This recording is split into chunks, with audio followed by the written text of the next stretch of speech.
네, 오늘 이 시간 주님 앞에 나온 여러분들을 주의 이름으로 환영합니다.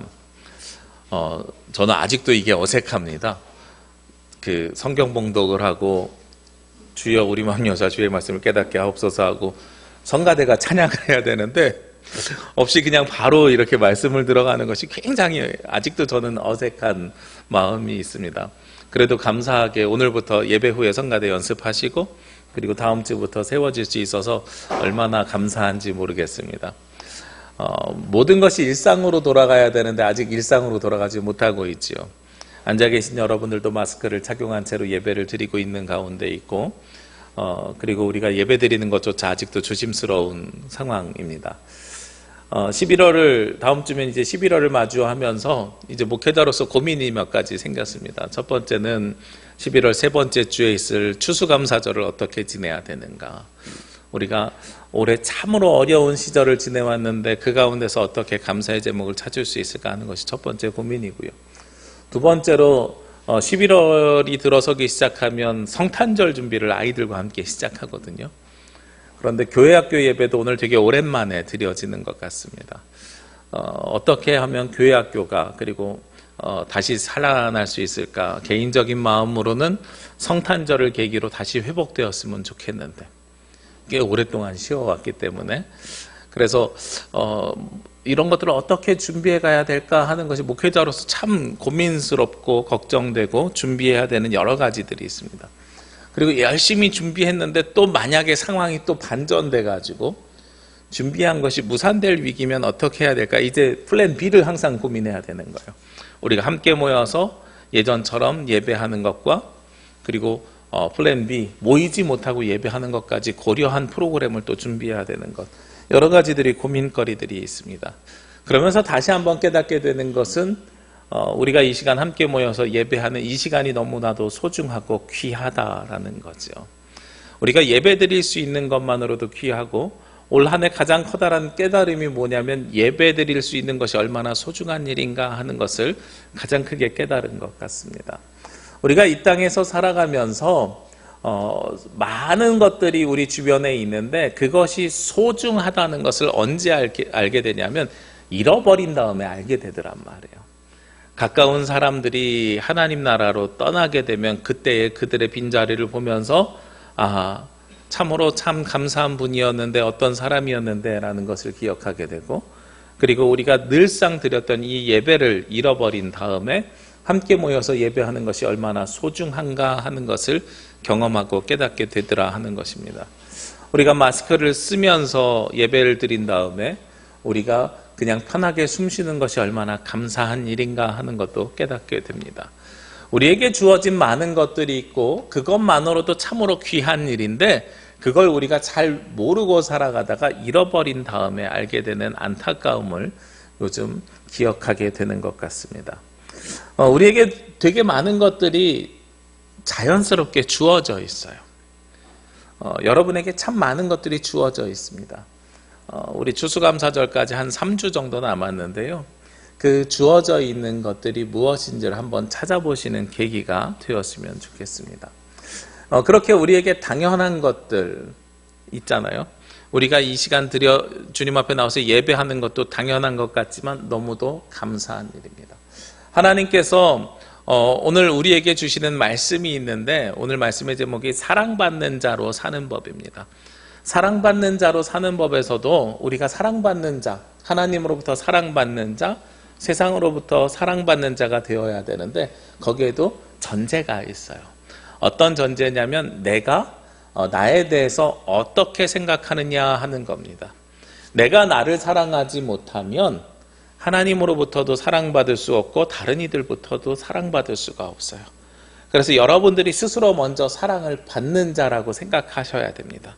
그런데 그것이 그냥 내가 생각해야 되겠다 해서 생각하는 건 자기계발서에 나오는 이야기입니다. 그런데 우리는 그리스도인들이잖아요. 하나님께서는 여러분들을 이미 사랑하셨음을 기억하셔야 되는 거예요. 하나님께서는 여러분들이 이 자리에 나오는 순간부터 이미 사랑하셨고 여러분들이 이 땅에 오는 그 순간부터 이미 여러분들을 사랑하셨습니다. 우리가 그 사랑을 너무도 잘 잊어버리고 살아요. 왜냐하면 너무나도 당연했고 늘 함께 있었던 것이니까. 그런데 그것을 다시 한번 기억하셨으면 좋겠어요. 오늘 말씀 3절 말씀에 보면 무릇 그리스도 예수와 합하여 세례를 받은 우리는 그의 죽으심과 합하여 세례를 받은 줄 알지 못하느냐. 우리가 세례를 받았는데 우리가 받은 세례는 누구와 함께 세례를 받아요? 예수 그리스도의 죽으심으로, 예수 그리스도의 죽으심과 함께 세례를 받았다는 거예요. 이것만으로도 우리는 충분히 하나님의 사랑을 받았다 하는 것을 기억하셔야 됩니다. 여기 계신 분들 대부분이 세례 받으신 분들입니다. 세례 받으신 분들은 세례를 받음과 동시에 이미 하나님의 사랑을 받으셨어요. 이것은 어디서 증거하냐면 마태복음 3장 16절 17절 말씀에 예수님의 모습도 그러했습니다. 마태복음 3장이면 마태복음 1장에 족보가 쭉 나오면서 세례 요한이 나오고, 그리고 바로 마태복음 3장 예수님의 공생애가 시작되는 시점입니다. 그 말씀을 보면 이렇게 기록되어 있습니다. 예수께서 세례를 받으시고 곧 물에서 올라오실새 하늘이 열리고 하나님의 성령이 비둘기 같이 내려 위에 임하심을 보더니, 예수님이 세례를 받고 올라오셨더니 하늘에서 성령이 비둘기처럼 내려왔거든요.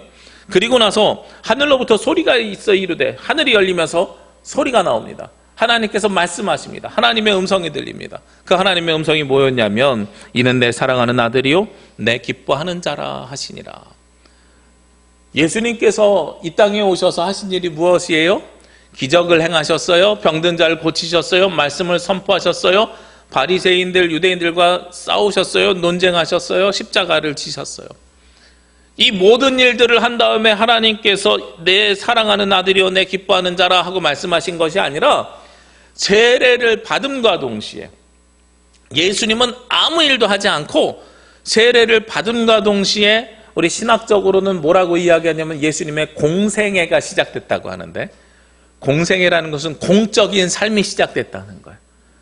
세례를 받음과 동시에 예수님의 공생애가 시작이 되었는데, 예수님의 공생애가 시작되는 이 시점에 하나님께서 예수님에게 주신 말씀은 이는 내 사랑하는 아들이요 내 기뻐하는 자라, 이렇게 말씀하세요. 우리도 예수 그리스도와 함께 연합하여서 세례를 받은 사람입니다. 그러면 여러분들은 세례를 받은 것만으로도, 아니 오늘 주일날 이 시간 나와서 예배를 드리는 것만으로도 여러분들은 충분히 하나님께서 여러분들을 바라보시면서 뭐라고 말씀하시겠어요? 이는 내 사랑하는 아들이요 내 기뻐하는 자라. 여러분들은 이 시간 오신 것만으로도 하나님의 사랑받는 사람입니다. 하나님으로부터 기뻐하는 사람들입니다. 여러분들이 무엇을 했기 때문에 하나님의 사랑을 받는 것이 아니라, 이 자리에 나와 있는 여러분들의 존재만으로도 여러분들은 충분히 하나님의 사랑을 받으신 분들이심을 믿으시기 바랍니다. 오늘은 사실 종교개혁주일입니다. 마틴 루터가 비텐베르그 성당에다 95개조 반박문을 게재하면서 종교개혁이 일어났던 주간입니다. 그리고 그것을 기억하면서 드리는 예배입니다. 마틴 루터가 종교개혁을 할 때 95개조 반박문을 쓰면서 가장 중요한 5가지 솔라를 이야기했습니다. 첫 번째 솔라 스크립투라, 오직 성경으로 돌아가자. 두 번째 솔루스 크리스투스, 오직 예수 그리스도밖에 없습니다. 세 번째가 솔라 그라시아, 오직 하나님의 은혜로. 네 번째가 솔라 피데, 믿음으로 말미암아. 마지막 5번째가 솔리데오 글로리아, 모든 것을 하나님께만 영광 올려드립시다. 이렇게 5가지를 이야기했어요. 모두가 다 중요한 것이지만 그 중에 우리가 기억하는 것이 있습니다. 의인은 오직 무엇으로 말미암아 살리라고요? 믿음으로 말미암아 살리라. 로마서 1장 17절 말씀. 이것이 사실 종교개혁하면서 가장 중요하게 외쳤던 성경 구절입니다. 의인은 오직 믿음으로 말미암아 살리라. 아무것도 필요 없다는 거예요. 우리가 하나님 앞에 헌금을 많이 드려서 열심히 봉사해서 수고해서 헌신해서 하나님이 우리를 사랑하셔서 우리를 구원해 주신 것이 아니라, 오직 의인은 무엇으로 말미암아? 믿음으로 말미암아. 믿음만 있으면 우리는 다른 것들은 다 소용없습니다. 필요 없습니다. 믿음만으로 충분히 족합니다. 이게 하나님의 방법이에요. 그것만으로도 충분히 하나님은 여러분들을 사랑하시고 믿음으로 말미암아 구원에 이르고 의인이 되는 것이 바로 우리들의 모습입니다. 이 세상에서 있을 수 없는 일이에요. 세상 사람들은요, 무엇인가를 주면 의심을 합니다. 저 사람이 왜 나에게 이런 걸 주나? 공짜로 주는 거 아닐 건데. 그렇죠? 그걸 주면 이렇게 주면 여기에 뭔가 숨은 속셈이 있어. 이렇게 고민을 합니다. 저희 큰아이가 초등학교 처음 들어갔을 때 글자를 보기 시작하잖아요. 학교 앞에서 나눠주는 전단지를 하루 들고 왔어요. 아빠, 이거 가지고 가면 콜라를 그냥 준대. 설마. 콜라를 그냥 준대. 여기 써 있어. 그래서 봤더니 뭐를 시켜 먹으면 콜라를 주는 거예요. 그렇죠? 그래서 야, 여기 좋다. 콜라 공짜로 주니까 좋은 거 아니야? 아이들의 생각에는요, 주는 것만 생각해요. 그러면 부모가 가르칩니다. 뭘 가르치냐면 콜라를 그냥 주는 데는 이유가 있다. 그냥 콜라를 너에게 그냥 나눠주려고 주는 게 아니라 콜라를 하나 주지만 더 많은 것을 얻기 위해서 주는 거야. 그러니까 거기에 대해서 의심하고 바라봐야 돼 하는 걸 가르칩니다. 이 일반적인 모습이에요. 실제로 예전에 한 마트에서 우리 슈퍼에서는 지금 콜라가 2,000 몇백 원 합니다. 1.5리터 한 병에.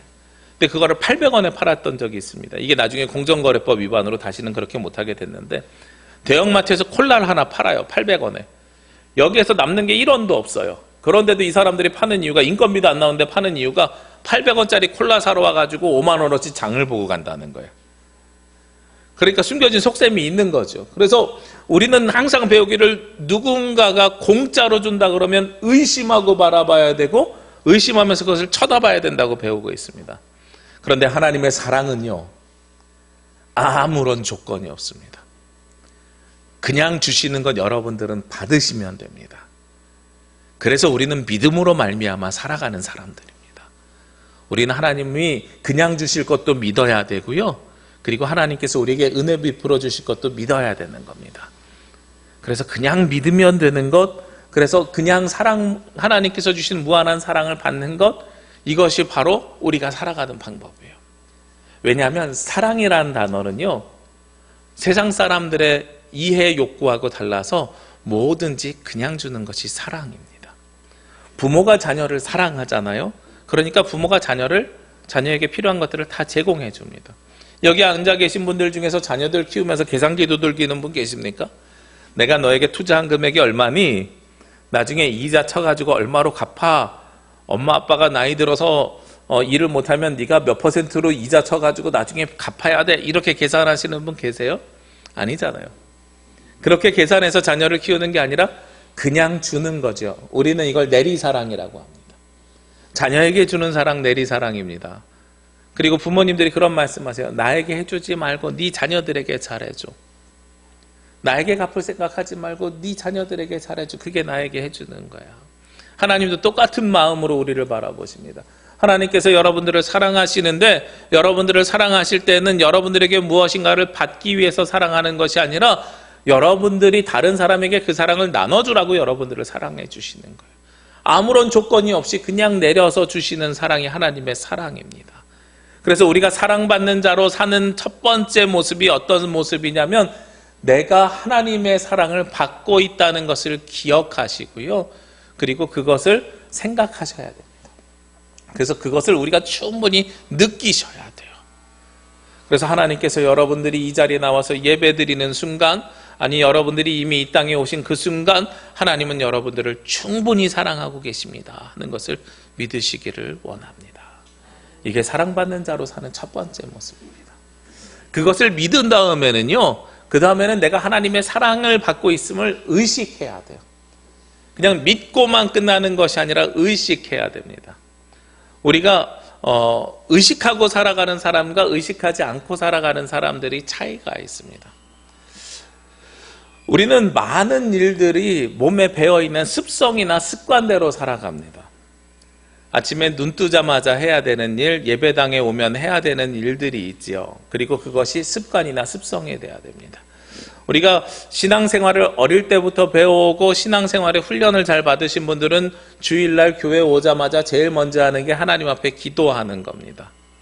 저는 개인적으로는 여러분들에게 부탁드릴 때 어떤 부탁을 드리고 싶냐면, 들어오시면서 성도들 간에 인사하는 것도 굉장히 소중한 일이지만, 성도들 간에 눈을 마주치면 들어오는 길에 인사드릴 수 있습니다만, 그것보다 먼저 사실은 하셔야 되는 게 하나님 앞에 인사드리면서 기도드리는 겁니다. 저는 간혹 예배당에 들어올 때 일찍 와서 기도하고 계시는 분들 뵐 때가 있어요. 그분들이 눈을 감고 있으면 그냥 지나칩니다. 왜냐하면 하나님과 인사하는 걸 방해해서는 안 되기 때문에 그래요. 우리 교회는 그런 분들이 없으시지만 예전에 제가 사역했을 때는 그런 걸 가지고 문제 삼는 분들이 계셨습니다. 아니, 어른이 와서 기도하고 있으면 들어오면 인사해야지, 이렇게 이야기를 하세요. 아니, 어떻게 기도하고 계신 분에게 인사를 합니까? 그렇죠? 인간적인 인사가 중요한 게 아니라 하나님을 먼저 만나 뵙는 것, 이것이 우리의 습관이 되고 습성이 되어야 됩니다. 근데 교회를 처음 다니시는 분들은 딱 오자마자 하는 모습들이 있어요. 그래서 제가 처음 부임한 교회에서도 저 사람이 처음 왔는지 안 왔는지 구별하는 방법이 있습니다. 뭐냐면 예배당에 딱 앉자마자 주위를 둘러보시는 분이에요. 이분들은 교회를 거의 처음 오신 분들일 가능성이 높습니다. 둘러보다가 기도하면 밖에서 신앙생활 하셨다가 오신 분들입니다. 근데 둘러보시기만 하고 뭘 해야 될지 몰라서 스마트폰을 꺼내셔서 스마트폰을 보시는 분들은 신앙생활도 처음 하시는 분들입니다. 제가 구별하는 방법이에요. 뭐냐면 와가지고 무엇을 어떻게 해야 될지 모르는 분들이기 때문에 그래요. 우리의 습성이나 습관이 하나님 앞에 기도하고 시작하는 습성이나 습관이 길러지지 않은 사람들입니다. 우리가 하나님을 의식하고 살아가는 것, 내가 세례를 받은 사람임을 의식하고 살아가는 것, 내가 하나님께서 나에게 무한한 사랑을 주시고 그리고 그것을 믿고 살아가는 사람들의 모습은 그것을 의식하는 삶으로 변환되어야 되는 거예요. 오늘 4절 말씀에 그렇게 되어 있습니다. 그러므로 우리가 그의 죽으심과 합하여 세례를 받음으로 그와 함께 장사되었나니 이는 아버지의 영광으로 말미암아 그리스도를 죽은 자 가운데서 살리신과 같이 우리로 또한 무엇을 얻게 하십니까? 새 생명 가운데서 행하게 하려 하심이라. 예수님이 십자가에 달려 죽으시고 우리가 세례를 받음으로 그와 함께 살았어요. 그와 함께 살음을 고백합니다. 그러면 우리에게 무엇을 하게 하세요? 새 생명을 얻은 자로 행하게 하려 하심이잖아요. 우리가 그것을 알고 느끼고 경험하면은요, 그 다음엔 의식하고 행동으로 변화되어야 됩니다. 그런데 그 행동으로 변화되는 것이 무슨 크게 나는 이제부터 하나님 믿는 사람이야 하고서 크게 막 변화되고 바뀐 것들을 이야기하는 게 아니에요. 아주 작은 습관과 습성부터 바꿔야 된다는 겁니다. 주님 앞에 나와서 예배 드릴 때 기도하는 것, 하루에 눈 뜨자마자 기도하는 것, 뭐 꼭 예배당에 나오지 않으셔도 괜찮습니다. 침대에서라도요, 눈 떠서 일어나실 때 아이고 주여 이러고 일어나지 마시고, 일어날 때 힘드니까 아이고 주여 이렇게 팔 짚으면서 일어나지 마시고, 하나님 감사합니다. 오늘도 눈 뜨게 해주셔서. 이게 바로 아주 작은 습성이고 하나님을 의식하면서 살아가는 삶입니다. 이 의식하는 게 굉장히 중요한 거예요. 제가 지난 8월 달에 손에 작게 이렇게 붕대를 감고 온 적이 있습니다. 손가락을 다쳐서 그랬어요. 손가락이 이제 문에 끼면서 여기를 몇 번을 꼬매가지고 손을 다친 적이 있습니다. 근데 사실 이 다친 날, 그날 교단에서 하는 토론회에 참가하는 날이었어요. 토론회에 참가하는데 전국에 요즘 상황이 이러니까 유튜브로 실시간 생중계를 한다는 거예요. 근데 다친 날이니까 이게 의사들이 과도하게 손가락 하나 다쳤는데 깁스를 해서 팔목까지 움직이면 안 된다고 팔목까지 붕대를 감았어요. 그러니까 평상시에 여러분들이 저를 보시면 알겠지만 마이크 앞에서 이야기할 때 이렇게 손동작이 많은 사람이거든요. 무의식적으로도 제가 이렇게 많이 움직이는 사람입니다. 그런데 이 손가락을 다쳤는데 팔목까지 깁스해서 이걸 딱 있으니까 또 화면에 나가니까 이렇게 들어오면 안 되잖아요. 그러니까 이거를 책상 밑에 내리고선 손을 의식했어요. 의식했더니 다른 데서 무의식이 생겨요. 오른손이 남아있잖아요. 이 오른손을 이렇게 활용해야 되는데 활용하지 않고 자꾸 저도 모르게 볼펜을 돌렸나 봐요. 토론회가 끝나고요, 전국에서 한 최소한 10대 명 넘는 분이 전화나 문자로 이 목사 오늘 토론회 굉장히 잘했는데 볼펜은 안 돌렸으면 좋겠어, 이 얘기를 하시더라고요.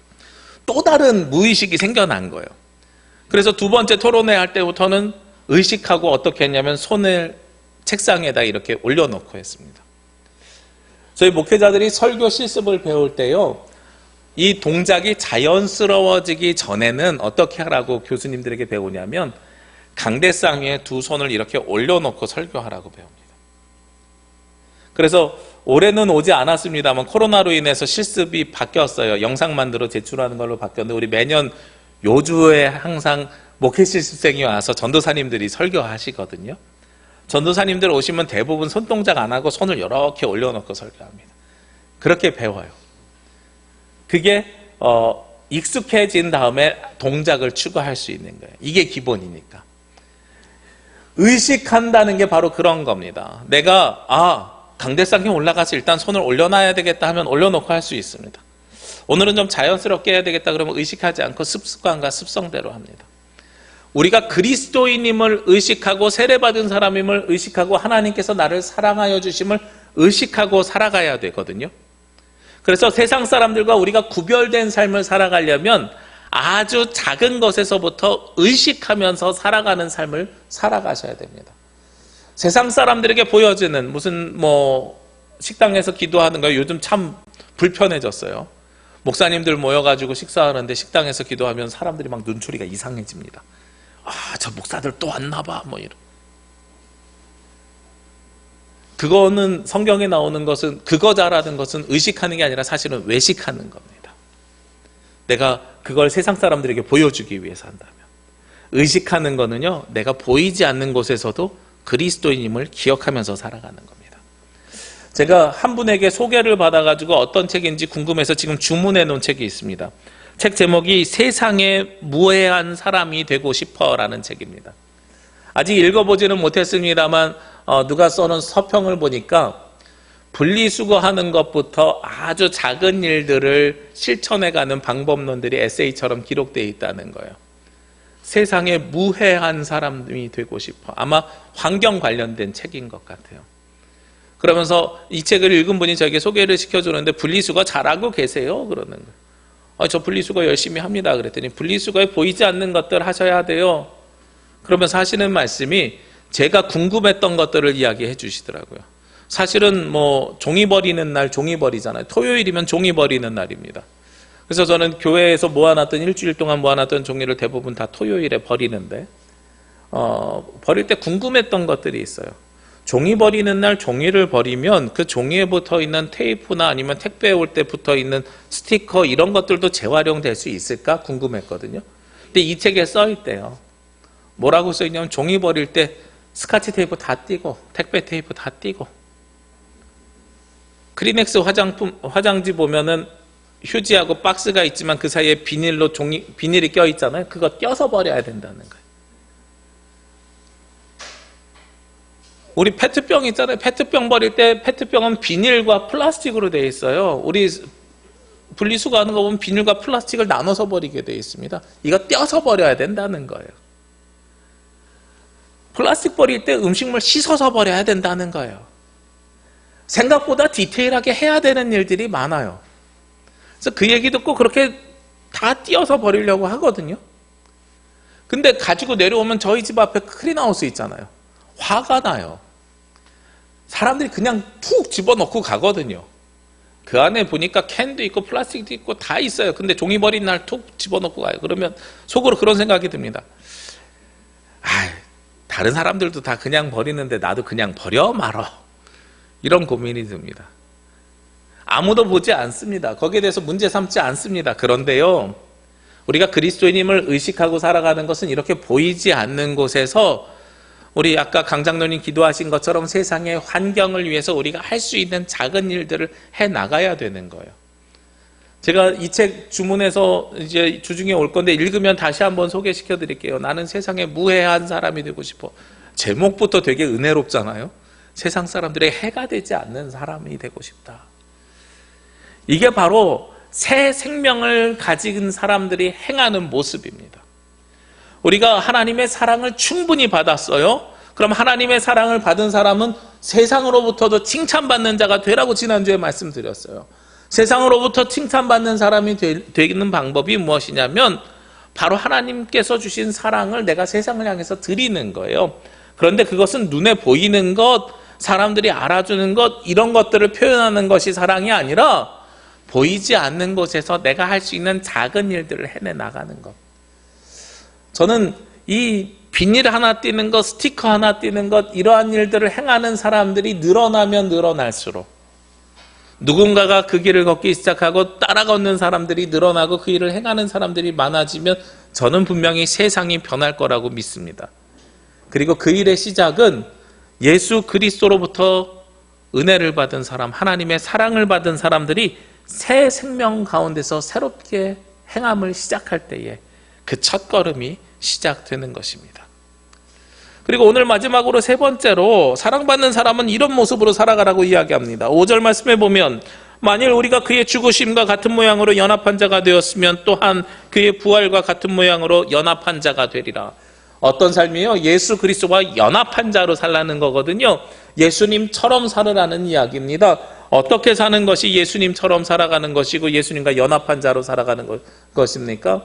예수님이 동행하는 삶을 살라는 거예요. 결국은 예수님처럼 우리가 어떻게 되겠어요? 절대로 예수님처럼 될 수 없습니다. 그러니까 나는 죽고 예수로 사는 사람이라는 거예요. 그런데 나는 죽고 예수로 사는 사람이 우리가 헌신하고 수고하고 봉사하고 십자가의 죽으심만 생각합니다. 그런데 그것이 예수님처럼 사는 사람의 전부가 아니에요. 예수님처럼 사는 사람은, 예수님과 동행하는 사람은 세상에서 어떤 삶을 살아야 되냐면 자신감 있는 삶을 살아야 됩니다. 우리는 어떤 사람이 세상에서 자신감을 갖고 사냐면 물질을 가지고 있는 사람들이 자신감이 있는 것처럼 보여요. 제가 어렸을 때요, 저희 중고등학교 다닐 때 저희 학교에서 10분 걸어가면 신당동 떡볶이집이 있었어요. 제가 다니던 교회에서도 10분 걸어가면 신당동 떡볶이집이 있었어요. 그래서 저희는 신당동 떡볶이집에 매주 거의 출석부를 찍듯이 주일날 예배 끝나면 신당동 떡볶이집 가서 떡볶이를 먹었습니다. 그 당시에 유명했던 광고가 있죠. 며느리도 몰라. 예. 제가 신당동 떡볶이집 다닐 때 며느리도 몰라 마봉님 할머니가 광고하던 그 시절입니다. 근데 그 떡볶이집에 딱 가면 그 떡볶이 골목이 시작하는데 마봉님 할머니 집이 딱 하나 있었거든요. 근데 요즘은 모르겠어요. 제가 10년 전에 저희 아내랑 결혼한 다음에 한번 가봤는데, 연애할 때인가요? 아무튼 뭐 저희 아내랑 마지막으로 갔는데 그 마봉님 할머니 집이 4개로 늘었어요. 4개로 늘어가지고 자녀들에게 한 집씩 다 나눠줬나 봐요. 근데 저희 교회 다닐 때는 저 교회 친구들이랑 어떻게 갔냐면 이 떡볶이집에 시작하는 집 말고 한 30개 정도 집이 있는데 맨 끝집이 제일 장사 안 될 것 같다. 그래서 우리 끝집 가자. 그래서 항상 들국화라는 끝집을 갔거든요. 근데 친구들이랑 같이 신당동 떡볶이집 가서 떡볶이를 먹으면 고등학생 5명이 먹을 때 당시에 얼마 들었냐면 제가 기억하기로는 한 3,600원 정도 나왔어요. 고등학생 5명이 배불리 먹어도 3,600원이에요. 갈만하잖아요. 그때 저희가 가면 떡볶이를 어떻게 주문했냐면 사장님 여기 이쫄 랄랄라요 이렇게 주문을 해요. 이 어떤 주문이냐면 이쫄 랄랄라 떡볶이 2인분에 쫄면 하나에 랄랄라 라면 3개예요. 3쫄쫄 랄라면 몇 개예요? 떡볶이 3인분에 쫄면 2개, 라면 2개 이렇게요. 그래서 우리가 배고플 때는 떡볶이 떡이 좀 비싸요. 1,000원 뭐 이 정도 했고 라면 사리는 뭐 200원, 300원 이러니까 배고플 때는 1쫄 랄랄랄라요 이렇게 부르기도 했어요. 어쨌든 한 3,500~600원이면 고등학생 남자 5명이 배불리 먹는 거예요. 근데 한 번은 교회에서 한 15명 정도가 주일날 막 우리끼리 즐겁게 놀고 예배 끝나고 놀다가 우리 교회밥 먹기 싫으니까 떡볶이 먹으러 갈까? 그랬더니 옆에 있는 친구들이 물어봐요. 야, 근데 돈이 없어서. 왜냐면 15명 정도 가려면 10,000원이 넘어야 되잖아요. 일주일 용돈보다 많은 금액인데 어떻게, 그럴 때 한 친구가 그러죠. 아, 일단 가. 어떻게 해결되겠지? 일단 가자. 여기서 우리가 알 수 있는 게 있죠. 일단 가자. 어떻게 해결되겠지? 그 친구에게 돈이 있을까요? 없을까요? 돈이 있겠죠. 있으니까 일단 가자 그러죠. 일단 가자라고 이야기하는 사람은 자신감이 있는 친구입니다. 안 되면 혼자서 다 낼 수 있을 만큼 재력이 있는 사람입니다. 이게 세상 사람들의 관점이에요. 세상 사람들은 물질에 의지해서 자신감을 갖습니다. 세상 사람들은 권력에 의지해서 자신감을 갖습니다. 그런데 세례를 받은 사람 그리스도인들은요, 하나님으로 인해서 이 자신감을 가져야 돼요.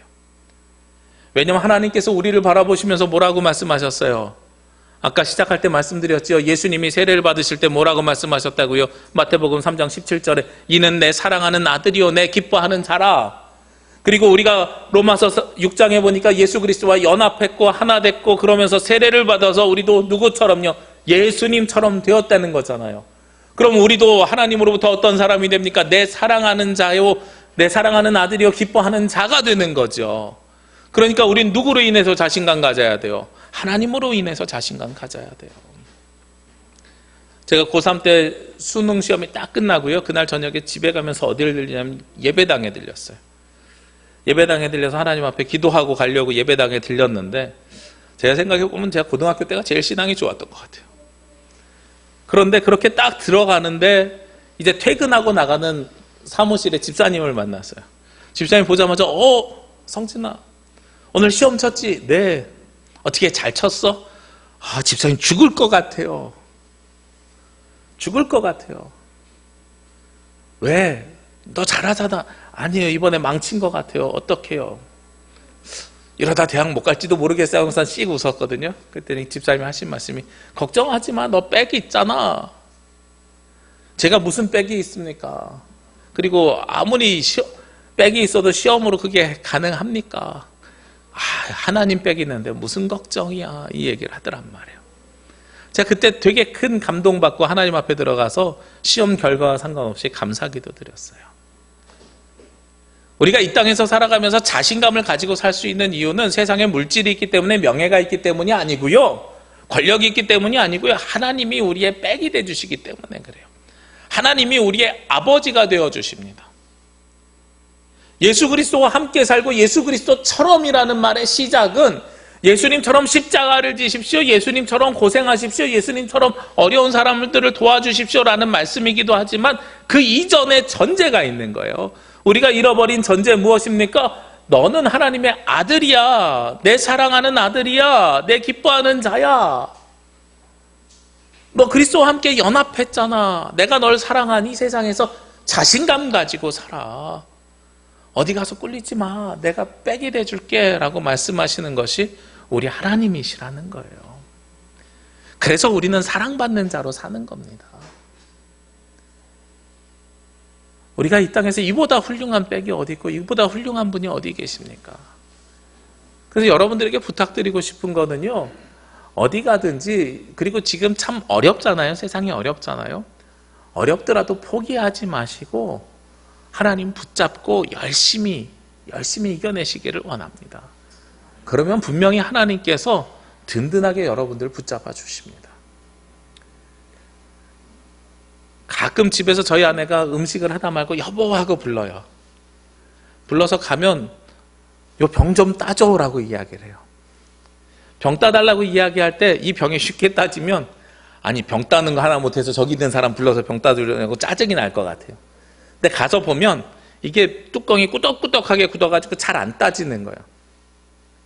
그러면 저도 힘들죠. 수건 같은 거 해가지고 이렇게 쭉 따서 줍니다. 별로 불평이 없어요, 거기에 대해서는. 우리가 하나님을 믿고 살아간다는 것이 바로 그런 겁니다. 우리가 할 수 있는 일은 최선을 다해야 돼요. 우리가 할 수 있는 일도 안 하고 감 떨어질 때처럼 기다리면 손가락 까딱하지 않고 이것저것 다 시키는 사람처럼 불편해질 수 있습니다. 근데 내가 할 수 있는 일은 최선을 다하고 할 수 없는 일들은 맡기고 의지하고 의탁하십시오. 그것이 바로 우리가 하나님의 자녀로 살아가는 방법입니다. 하나님께서는 우리에게 그렇게 살라고 말씀하는 것이고, 그것이 바로 예수님처럼 살아가는 겁니다. 예수님도요, 공생애가 시작되면서 하나님의 사랑으로 인정받고선 살아갔습니다. 하나님의 아들로 인정받으면서 공생애를 시작했습니다. 공생애를 시작하면서 병 고치셨고요, 기적 행하셨고요, 기득권자들과 싸우시고요, 말씀을 선포하셨습니다. 그런데 예수님도 본인이 하실 수 있는 거 다 하신 다음에 맨 마지막에 어떻게 하셨는지 아십니까? 십자가에 달려 죽기 이전에요, 하나님 앞에 기도하셨어요. 겟세마네 동산에 가서 뭐라고 기도하셨냐면, 이 잔을 내게서 피하게 하옵소서. 그러나 당신 뜻이면, 하나님 앞에 맡기는 거예요. 내가 할 수 있는 최선을 다하고 마지막은 하나님 앞에 맡기는 것이 바로 예수님의 모습입니다. 그래서 우리도 예수님께 맡기고 살아가는 거예요. 예수님처럼 하나님께 맡기고 살아가는 겁니다. 하나님이 우리의 백이 되어주시거든요. 그러면 예수님이 십자가에 달려 죽으심으로 모든 것이 다 진 줄 알았는데요. 오늘 성경에 5절에 보면 무엇과 같다고요? 또한 그의 부활과 같은 모양으로 연합한 자도 되리라. 예수님께서 부활하심으로 진 줄 알았더니 승리자가 됐어요. 우리도 하나님 앞에 맡기면 세상에서는 지는 것 같이 보이지만 승리자로 바뀝니다. 예수님이 부활한 것 같이 예수님과 연합한 자도 그렇게 될 것이다 하고 말씀하고 계시는 거예요. 그것이 바로 사랑받는 사람들의 모습입니다.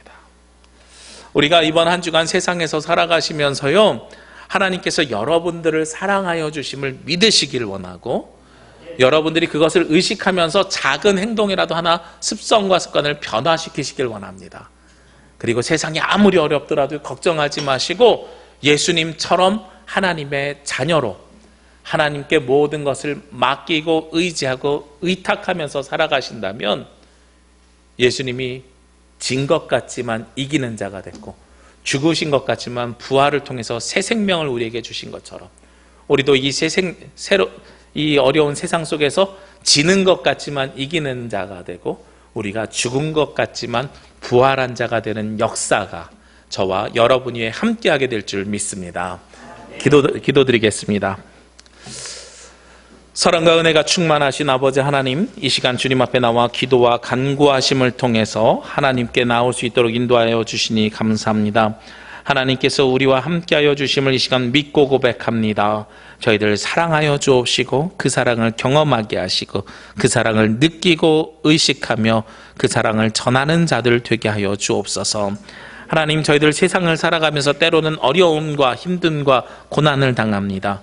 그러나 그 어려운 일들 피하거나 도망하는 것이 아니라 하나님의 자녀로 하나님을 믿고 의지함을 통해 부딪혀 이기게 하시고 승리하는 주님의 자녀들 되게 하여 주시옵소서. 이 모든 말씀 예수님의 이름으로 기도합니다. 아멘.